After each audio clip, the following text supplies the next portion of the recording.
The night was cold on the abandoned outpost. Wind howled across the cracked landing pads and rattled the loose metal sheets on the roofs.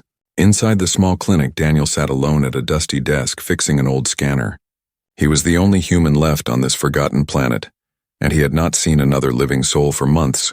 The silence was heavy, broken only by the hum of the heater. Suddenly, a loud bang shook the clinic door. Daniel froze. Another hit followed, harder this time. He grabbed his flashlight and moved to the entrance. When he opened the door, icy wind rushed in along with a figure collapsing at his feet. It was an alien woman. Her skin shimmered pale silver under the light, and her clothes were torn and soaked with blood. In her trembling arms lay a small child wrapped in rags. The child was motionless. "Please," the woman gasped. Her voice was cracked and weak. "Please heal her." Daniel dropped to his knees and checked the child's neck for a pulse. Faint. So faint it was almost gone. The child's small chest rose only a little with each breath, and her veins glowed faint blue under her thin skin. Daniel had never seen anything like it. "Get inside," he said. He helped the woman up and guided her to the nearest bed. She staggered forward, clutching her daughter tightly against her chest. Daniel cleared the bed and laid the child down gently. The girl's head rolled to the side. Her eyes were closed and her lips were dry and cracked. "What happened to her?" Daniel asked. "Poison," the woman whispered. "From the mines." She breathed the dust. Daniel's heart sank. He had seen what toxic ore dust did to human miners. Their lungs turned black and they drowned from the inside. But this child was not human. He had no idea what medicine would work. Still, he could not just stand there. "Stay with her," he said. "I will find something." He rushed to the shelves and grabbed every medical scanner he had. Most were old and half-broken, but they still worked enough to show vital signs. He attached the scanner to the child's chest and watched the screen flicker. The heart rate was unstable, blood pressure dangerously low, and oxygen levels almost gone. The woman held the child's tiny hand and whispered words in a language Daniel did not understand. Her eyes were full of silent terror. "She is all I have," she said. "Please save her." Daniel opened his med kit and searched for anything that could help. No antitoxins, no alien serums, only human supplies, and they might do nothing. He took a deep breath and forced his hands to stop shaking. "I will try," he said quietly. He filled a small mask with oxygen and placed it over the child's mouth. He warmed fluids and injected them slowly to stop dehydration. He cleaned the child's lungs using a portable filter tube, hoping it could remove at least some of the poison particles. Hours passed like minutes. The storm outside screamed against the clinic walls, but inside there was only the sound of the child's labored breaths. Daniel checked the scanner again. The numbers were slightly better, but still too low. If he failed, the child would die before morning. The woman had not moved from her daughter's side. She sat with her back straight, shoulders stiff, as if holding herself together only by will. "Tell me your name," Daniel said softly, trying to keep her awake. "Lyra," she answered. "And her, Sail," she whispered. "My little Sail." Daniel looked at the small alien girl lying between them. Her fingers twitched for just a second and her chest rose a bit stronger. It gave him a spark of hope. "You must rest," Daniel told Lyra. "I cannot," she said. "If I close my eyes, she will go away." Daniel understood. He had lost people too. He knew that hollow fear. He worked through the night, mixing makeshift treatments from what little he had. He used a light therapy wand to stabilize her heart rhythm. He wrapped her body in thermal blankets to keep her temperature steady. Finally, just before dawn, her breathing calmed. It was still shallow but steady now. Her glowing veins dimmed, fading back under her skin. Lyra let out a long, shaky breath and lowered her head against the bed. "She will live," Daniel said, though his voice carried both relief and doubt. Lyra looked up at him, eyes full of tears. "Thank you," she whispered. "Thank you for trying." Daniel nodded but did not smile. He knew this was only the first battle. The poison was still inside her blood, and without the right cure, she might not last. He glanced at the rising sun spilling through the cracked window. He did not know why this alien mother had come here, or what danger followed her. But one thing was clear in his mind. He would not let this child die. Morning light filtered through the broken clinic window, painting soft gold on the metal floor. Daniel sat slumped in a chair beside the bed. He had worked all night to keep the alien child alive. His body ached, but his mind stayed sharp, watching every small movement from the girl. She was still unconscious, but her breathing was slow and steady now. Lyra had not moved from her place. She sat on the edge of the bed, holding her daughter's hand as if it were the only thing keeping her in this world. Her silver skin glowed faint under the sunlight, though her face looked hollow with exhaustion. Daniel checked the scanner one more time. The readings showed small improvement, but it was not enough. The poison was still inside her. He had slowed it, not stopped it. "She needs more than I can give," he said quietly. Lyra raised her eyes, and there was fire behind her tears. "Then take what I can give," she said. Daniel frowned. "What do you mean, anything?" she whispered. "My pendant. My blade, my strength, my life." She pulled a small chain from around her neck. A glowing crystal hung from it, flickering like a tiny captured star. She placed it on the table with shaking hands. Then she drew a curved blade from her belt and laid it down too. "These are all I have left," she said. "If they are not enough, take me. Just save her." Daniel pushed the items back toward her. "I am not asking for payment," he said. "I am trying because she is a child, because she deserves to live." Lyra stared at him, breathing hard. "No one helps us," she said. "Not without a price." Daniel did not answer. He had seen the mining colonies before. He knew how humans treated alien workers like machines and how most people walked away without looking back. But he was not most people. "I will need more information," he said. "What kind of poison was it?" Lyra looked down at her daughter. "We escaped from the mines," she said slowly. "They made us dig ore without masks. The dust burns the lungs and eats the blood." Daniel stiffened. He knew the ore she spoke of. It was called severine. Humans used it for ship fuel cores, but even a small amount could kill. It was banned on most worlds. "She must have breathed it in during your escape," Daniel said. "She carried a sack of shards on her back while we ran," Lyra whispered. "She would not let me take it. She said it was proof we were free." Daniel understood now why the poison was spreading so fast. The particles were inside her bloodstream. They would keep breaking her down unless he removed them completely. "I will need to build a filter," he said. "One strong enough for her blood." "Tell me what to do," Lyra said at once. Daniel shook his head. "It is dangerous. If something goes wrong, she could die faster." "Then I will risk it," Lyra said. Her voice cracked like thin ice, but her eyes stayed firm. She slid from the bed and knelt in front of him. Her knees hit the cold metal floor with a sharp sound. She bowed her head, silver hair falling like a curtain around her face. "Please," she said. "I will obey you. I will serve you. Just save her." Daniel stood quickly and pulled her up by the arms. "Do not kneel," he said. "I am not your master. I am just a man trying to help." Lyra looked at him with a strange mix of fear and hope. "No man has ever tried," she said. For a moment, silence filled the room. Only the steady beeping of the scanner marked the passing time. Daniel rubbed his tired eyes. "If we do this, you must stay calm. No panic, no sudden moves. The filter must stay stable or it will fail." "I will stay calm," she said. "And if it works, she will be very weak for days," Daniel warned. "You cannot run again, not until she recovers." Lyra nodded. "Then we will not run." Daniel gathered his tools. He opened the old storage lockers, pulling out wires, tubes, and fragments of old purifier cores.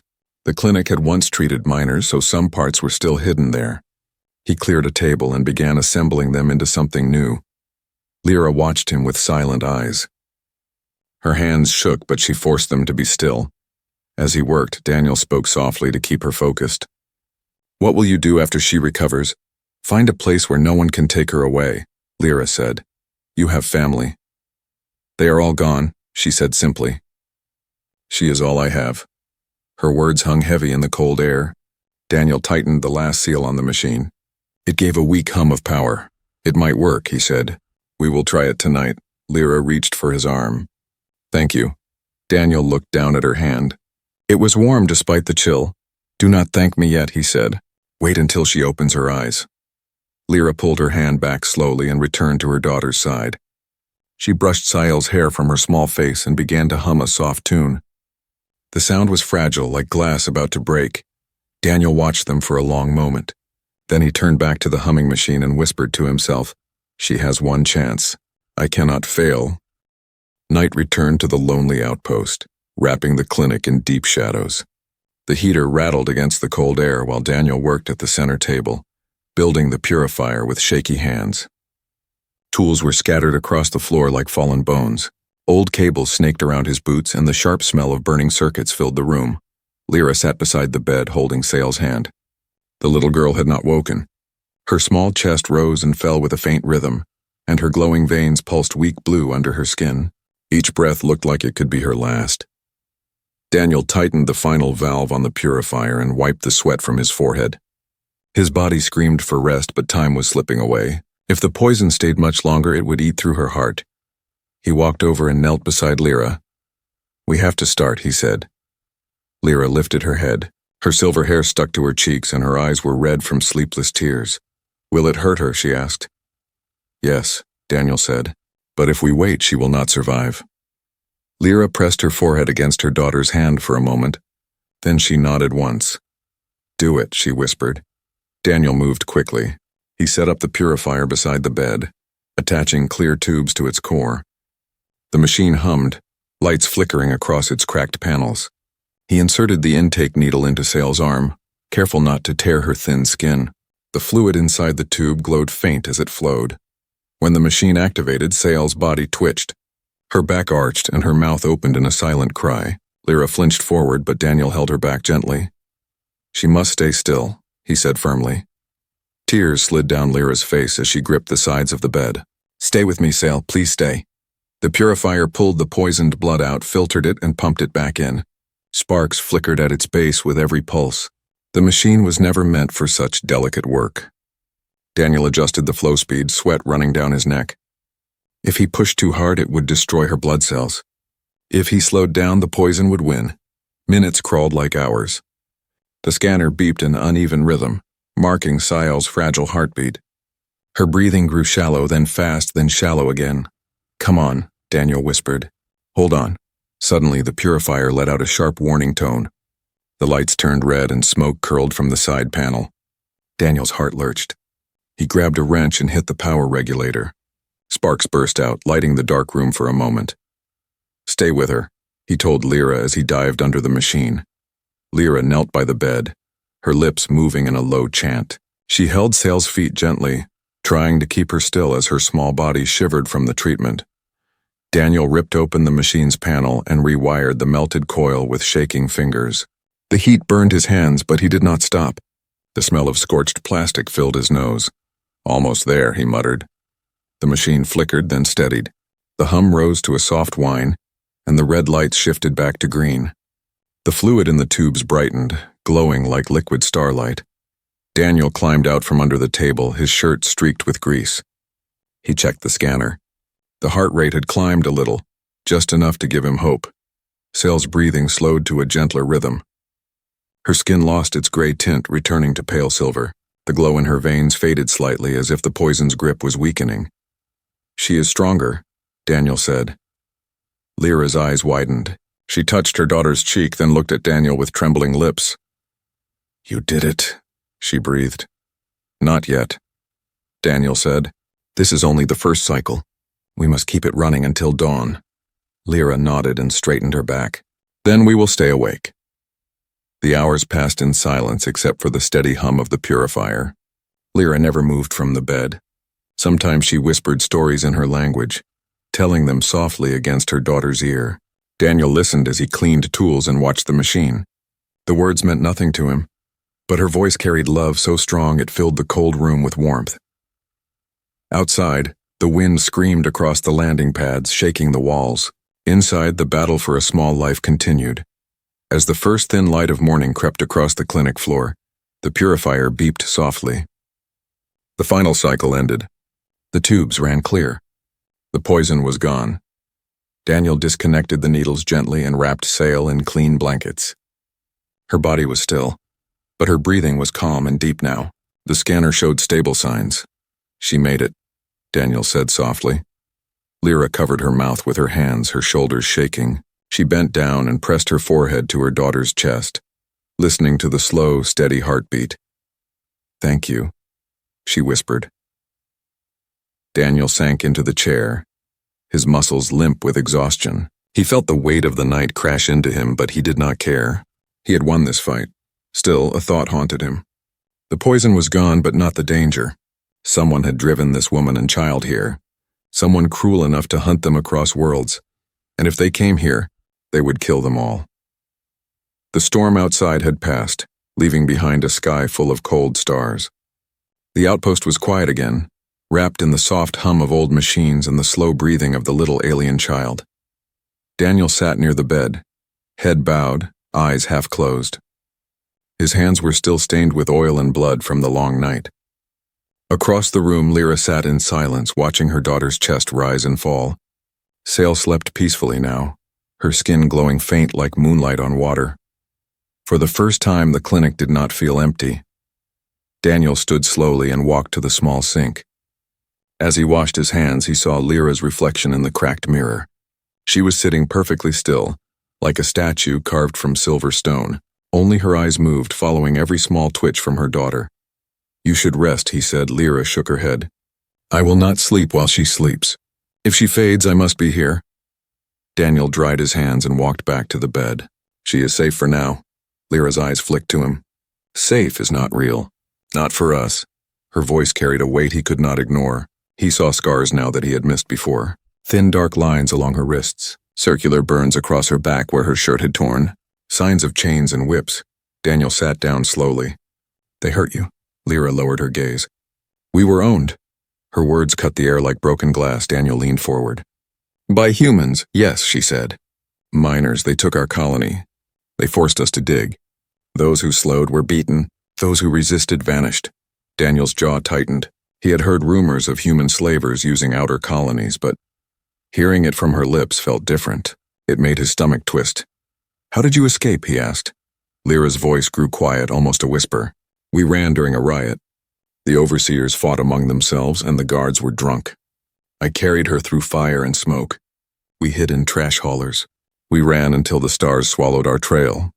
Daniel imagined the journey. A desperate mother running through chaos, clutching her sick child, hunted by men who would shoot her without hesitation. "Why come here?" he asked.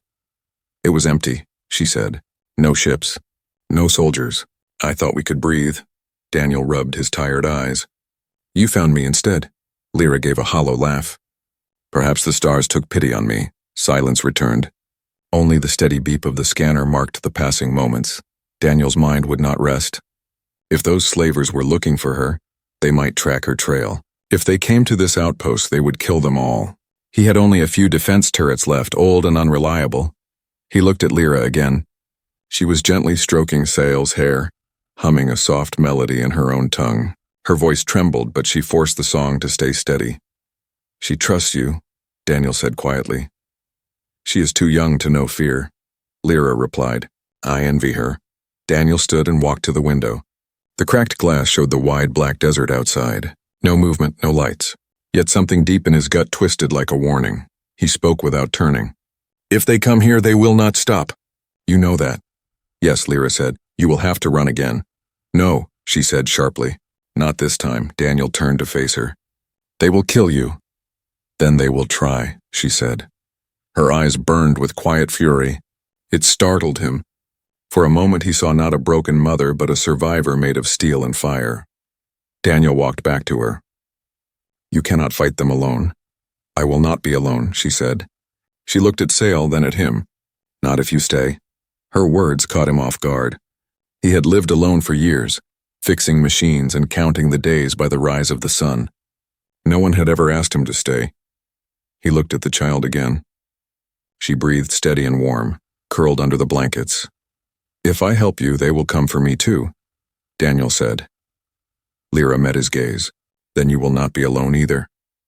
Something in her voice settled deep in his chest. He saw the truth in her eyes.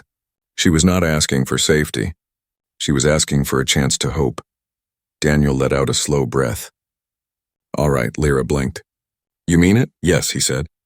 "We will protect her. Together." Lyra's shoulders sagged as if a weight slid off her back. She bowed her head and whispered, "Thank you." Daniel stood and began checking the outpost's old defense system. He powered up the sensor grid, replaced cracked fuses, and cleared dust from the ceiling turrets. They were old, weak, and half-rusted, but they were better than nothing. As he worked, Lyra cleaned the clinic. She moved carefully, keeping one hand on Sael's blankets every time she passed. She hummed her soft song again, filling the air with gentle notes. By nightfall, the clinic looked alive again. The lights glowed steady. The machines hummed softly. Sael slept under warm blankets, her tiny chest rising in calm rhythm. Daniel sat at his desk and stared at the faint radar screen showing the dark horizon. No ships, no signals. Not yet. But somewhere out there, men were searching for her. Men who would burn this place to ash if they found her. Daniel clenched his fists and whispered under his breath, "They will not touch her." Pale moon hung over the black desert as night swallowed the outpost again. Inside the clinic, the air felt heavier than before. Every sound seemed sharp, like the building itself was holding its breath. Daniel sat at the radar console, staring at the green line sweeping across the screen. The system had been silent for days, but now a faint ping echoed through the static. A small ship was entering orbit. His chest tightened. He checked the signal again, hoping it was only a passing freighter. The shape was wrong. The ship was small and fast, built for landing, not cargo. A hunter vessel. He rose from his chair and moved to the bed where Sael slept. Her breathing was calm and steady, her small hands curled under her chin. Lyra sat beside her, brushing strands of hair from her face. "They found us," Daniel said quietly. Lyra's hand froze. Slowly she turned her head. "Are you certain?" "Yes," he said. "They are here." For a long moment she did not move. Then she stood and crossed the room like a shadow. She pulled a thin blade from her belt and checked its edge with steady hands. Her face had gone cold. "Hide her," she said. Daniel nodded and lifted the child gently. She stirred but did not wake. He carried her to the storage alcove and laid her on a padded shelf behind crates of medical supplies. He covered her with a thermal blanket and placed a noise muffler over her chest to hide her breathing from scanners. Lyra crouched beside her daughter and pressed her lips to her forehead. "Stay silent, little star," she whispered. Then she stood and faced Daniel. "If they find her, they will not let her live." "They will not find her," Daniel said. He returned to the console and activated the outpost's defense grid. The old turrets on the roof whirred weakly as they powered up. He armed the motion mines near the landing pad and sealed the clinic doors with thick steel plates. Lyra watched with calm focus. She moved silently, checking every corner, every shadow. She had lived too long under chains to trust walls to protect her. Minutes passed like hours. Then the radar beeped again. The hunter ship had landed. Daniel grabbed the old pulse rifle from the rack. It hummed faint with blue light. He had not used it in years. "Stay behind me," he said. "No," Lyra replied. "We fight together." The clinic shuddered as heavy boots struck the metal outside. The main door rattled under a hard fist. A voice boomed through the comm speaker. "This is private property under the Dravos Mining Guild. Open the door or be destroyed." Daniel walked to the speaker. "This outpost is abandoned. No aliens are here." A pause. Then a low laugh. "Lies, we tracked her trail. She is inside. We will take her back." The door shook again as a shock charge hit the frame. Bolts popped. Sparks flew from the hinges. Daniel stepped back and raised his rifle. "Stay low," he told Lyra. The steel door burst open with a blast of smoke and light. 3 armored hunters stormed inside. Their armor was black and sharp-edged, their helmets glowing red. "Search," one barked. They fanned out through the clinic. One smashed open cabinets. Another swept a scanner beam across the beds. Lyra crouched behind a table, blade in her hand, eyes blazing. Daniel stayed near the storage alcove, blocking their path without stepping closer. "There is no one here but me," he said. One hunter stalked toward him, visor glowing. "Then you will not mind if we check." He shoved Daniel aside and marched toward the back room. Lyra's muscles tensed. Her fingers tightened on her blade. Daniel moved fast. He stepped in front of the hunter, holding his rifle loosely like it was just part of his arm. "This place is full of unstable gas tanks," he said. "You fire your weapons here and we all die." The hunter paused, scanning the room. The sensors on his helmet flickered. "You are lying," he said. "Try me," Daniel answered. Before the hunter could reply, the second one called out from the far side of the clinic. Heat signature, small, behind the crates. Lyra's blood turned cold. The first hunter shoved Daniel aside and strode toward the storage alcove. The third followed close behind. Lyra rose from the shadows like a striking serpent. She slammed into the third hunter from the side, driving her blade between the plates of his armor. He roared and swung his arm, knocking her across the room, but she rolled and came up crouching. Daniel fired his rifle. A blue pulse cracked through the air and slammed into the first hunter's chest. The armor sparked and he staggered back. The second hunter reached the alcove and ripped the blanket away. Sale was gone. Daniel blinked. Lyra had moved her. When had she done it? Before the hunters could react, the ceiling turret screeched to life and spat bolts of light. Sparks rained down as they dove for cover. "Fall back," one shouted. They retreated toward the door, firing at the turret as they ran. Lyra lunged after them with a snarl, but Daniel caught her arm. "Not yet," he said. The hunters slammed the door behind them and disappeared into the night. Silence filled the clinic again. Smoke curled from the turret's barrel. Lyra stood shaking, blood on her blade, chest rising and falling like a drumbeat. Daniel lowered his rifle. "You moved her." "She is under the floor," Lyra said, voice like stone. "They will not touch her." Daniel stared at her for a long moment. She had fought like fire, silent and furious, but the fear in his chest did not fade. The hunters had seen them.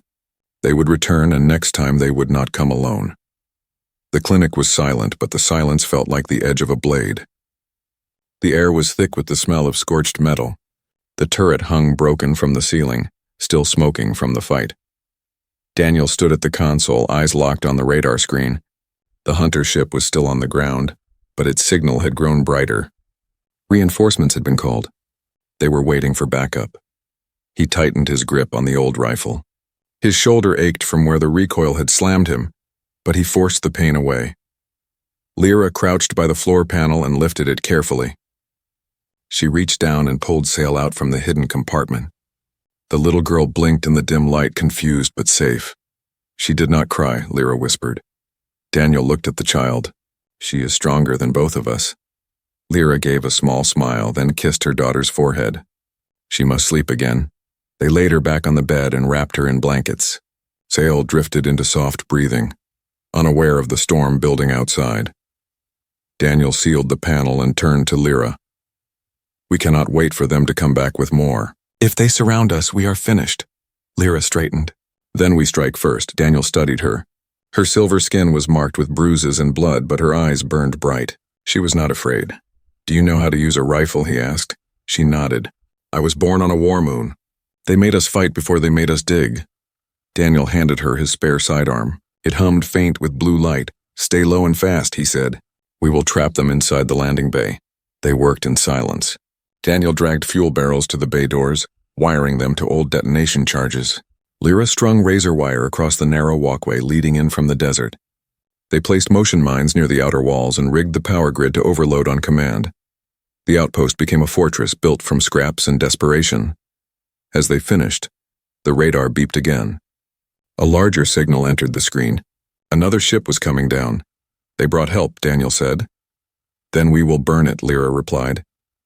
They returned to the clinic for one last check on Sale. She lay still and peaceful, her breathing steady. Daniel brushed her small hand gently. "She deserves a world better than this," he said. "She deserves a world," Lyra answered.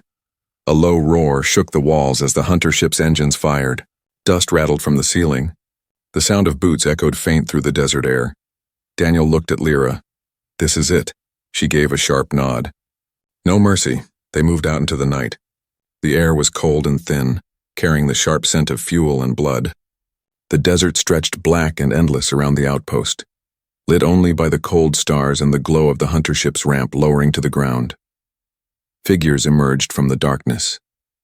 5 hunters in black armor, visors glowing red. They fanned out across the landing pad with slow, certain steps. Their rifles gleamed in the starlight. Daniel crouched behind the fuel barrels and gripped the detonator. Lyra lay flat on the roof above, her sidearm steady in her hands. The hunters reached the walkway. Daniel waited until they passed the first motion mine. A sharp click echoed. A burst of white fire erupted, throwing 2 hunters off their feet. "Now!" he shouted. Lyra rose from the roof like lightning. Her shots cracked through the night, slamming into armor plates. Sparks burst across the walkway. 1 hunter spun and fell. The others opened fire. Blue bolts scorched the air. Metal screamed as they struck the roof around Lyra.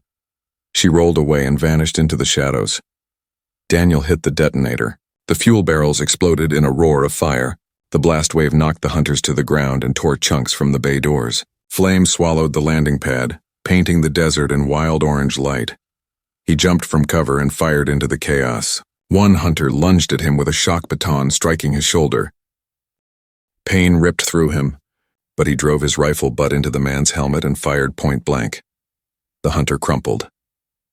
Lyra dropped from the roof behind the last one and drove her blade into the gap under his arm. He screamed, sparks spilling from his armor, then went still. Smoke curled up into the night. The fire burned low, casting long shadows across the wrecked bay. Daniel staggered to the edge of the landing pad. His breath came in harsh bursts. His arm hung limp, half numb from the shock.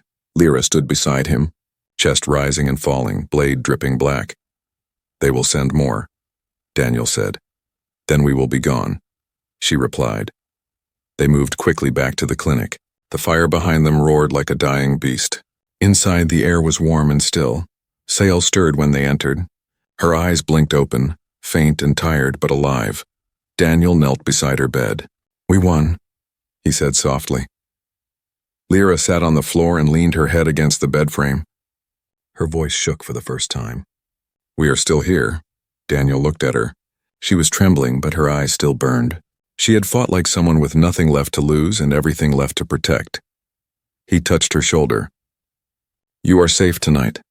"Tonight," she echoed. Outside, the fire faded to glowing embers. The desert wind swept the ash away, carrying the last traces of the hunters into the cold, dark sky. Dawn rose over the black desert like a slow golden tide. The sky shifted from deep indigo to soft fire, washing the wrecked landing bay in pale light. The outpost stood scarred but standing, its walls scorched, its roof cracked, yet still breathing with life. Inside the small clinic, silence reigned again. No alarms, no gunfire, only the faint hum of the heater and the soft breathing of the child who had survived it all. Daniel sat slumped in the corner, back against the cold wall, eyes half closed. His right arm was bound in cloth and dark bruises marked his face and ribs. He had not slept, but exhaustion felt distant now, like something that belonged to another life. Across the room, Lyra sat on the floor with her knees pulled to her chest. Her silver skin was marked with fading bruises, but her eyes glimmered faint under the soft light. Sail lay between them on the bed, curled under blankets, her chest rising and falling in calm rhythm. When she stirred and opened her eyes, the world seemed to pause. Her gaze wandered the room, blinking against the light. When her eyes found Lyra, they brightened with a weak spark. "Mother," she whispered. Lyra's breath broke. She leaned forward, pressing her forehead to her daughter's. Tears slid down her cheeks like falling glass. "I am here," she whispered back. "I will always be here." Daniel rose slowly, every muscle aching, and walked to the bed. "She is awake," he said. Sail turned her head toward him. "Are you the healer?" Daniel smiled faintly. "I tried." "She said you saved me," Sail murmured. "I only helped," Daniel replied. "Your mother saved you. She never stopped." Lyra looked at him, and for the first time her eyes were soft instead of sharp. "You saved us both," she said. Daniel felt heat rise in his chest, something quiet and unfamiliar. He nodded once and looked away, unsure how to hold the weight of her words. Sail drifted back to sleep, her breathing steady and peaceful. Lyra rose and walked to the window. The desert stretched endless beyond the cracked glass, glowing gold under the rising sun. Smoke still curled from the landing pad where the hunters had fallen. "They will send more," she said quietly. "I know," Daniel answered. "We cannot stay," she continued. "They will come again with bigger guns and colder hearts. They will burn this place to reach her." Daniel joined her at the window. "Then we leave." Lyra turned her head. "You would come with us." "If you go alone, they will catch you," Daniel said. "If you stay, they will kill you. The only chance is to move, together." Her eyes searched his face, looking for doubt, but found none. "Why would you risk this?" Daniel looked back at Sael. The small rise and fall of her chest. The quiet warmth she brought into the broken clinic. "Because I cannot watch her die," he said. Lyra stood silent for a long moment. Then she nodded. Together, they began to prepare. Daniel opened the hidden hangar under the west platform, where an old shuttle lay buried under layers of dust and forgotten years. Its hull was cracked, its engines dry, but its frame was strong. Lyra helped him clean the broken panels and scrape the rust from the engine vents. They scavenged power cells from the outpost's defense grid, stripping every wire they could find. The smell of fuel and burned metal filled the air as they worked. Hours passed under the rising sun. Sale woke once, watched them with sleepy eyes, then drifted back into dreams. By midday, the shuttle's core pulsed with faint blue light. Daniel climbed into the cockpit and powered the systems. The engines coughed, then growled alive. Lyra stood at the ramp, the wind whipping her hair across her face. For the first time since she had arrived, she smiled. "You can fly this?" she asked. "I used to," Daniel said. "I will again." She walked up the ramp and placed a hand on his shoulder. "Then take us far from here." Daniel looked at her hand, then at her face. "Far is easy. Safe is harder." "Safe is with you," Lyra said. Her words settled deep inside him, quiet and certain. They carried Sale aboard, wrapping her in blankets and placing her gently in the co-pilot seat. She blinked awake as the engines hummed beneath her. "Are we going home?" she asked. "Yes," Lyra said softly. "We are going to find it." Daniel guided the shuttle out of the hangar. The old metal doors groaned open, spilling sunlight across the floor. The ship lifted slowly, scattering dust like gold sparks. The outpost shrank beneath them, a broken skeleton fading into the dunes. The desert wind erased their tracks. The fire-black scars of the battle faded behind them like a dream dissolving in daylight. Daniel stared ahead into the endless horizon. Lyra sat beside him, silent and steady, her hand resting on her daughter's small fingers. They had no map, no destination, no promise of peace. But they had each other, and that was enough to begin again.